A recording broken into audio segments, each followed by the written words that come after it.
সাল থেকে এখানে আমাদের সহকর্মীরা আছে, যারা 27 বছর যাবত এখানে কাজ করতেছে, যাদের রুটি রুজি এটা, যাদের টাকা তাদের বাচ্চাদের লেখাপড়া হয়।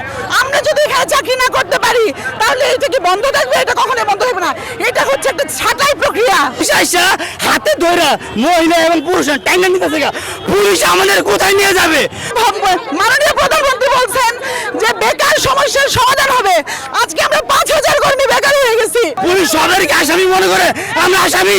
আমরা 7-8 মাস বেতন পাই না। বেতন চিন্তা করেন আজকে আপনাদের যদি আপনাদের এই হলো, তাহলে আপনাদের কি অবস্থা হবে?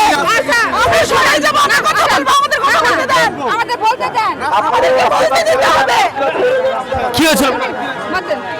আমরা আরবান প্রাইমারি থেকে আসছি, আমাদের মানসিক থেকে আমরা আসছি। আমাদের আজকে 7 দিন নোটিশ হয় নাই।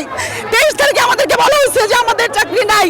আমাদের আমি চাকরি করি, আপনাদের পুলিশ অফিসের মাথায় গুলি ক্যামেরা যা, হ্যাঁ বেতন পান, বেতন পান, সবকিছু পান, আমরা তো কোনো কিছু পাই না। আপনারা কেন হাতে ধরে টান দিলেন? জবাব দেন। বিল্ডিং নিবে আমাদের সহ অনেক, আমাদের দাবি জনগণ সহ বিল্ডিং নিবে। আমরা বেতন পাই না। আজকে 8-10 মাস যাবত আমরা চাকরি করতেছি। আমাদের দাবি হচ্ছে বিল্ডিং যদি নিতে হয় 182 বিল্ডিং নিবে, আমাদের সহ নিতে হবে, আমাদের চাকরি স্থায়ীকরণ করতে হবে। আমরা 1998 সাল থেকে এখানে আমাদের সহকর্মীরা আছে, যারা 27 বছর যাবত এখানে কাজ করতেছে, যাদের রুটি রুজি এটা, যাদের টাকা তাদের বাচ্চাদের লেখাপড়া হয়।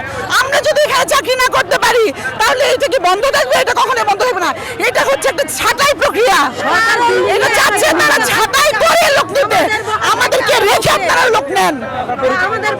আমি ফারজানা খানম, মৌসুমী সার্ভিস প্রমোটার, ময়মনসিংহ থেকে আমি আসছি, ময়মনসিংহ সিটি কর্পোরেশন।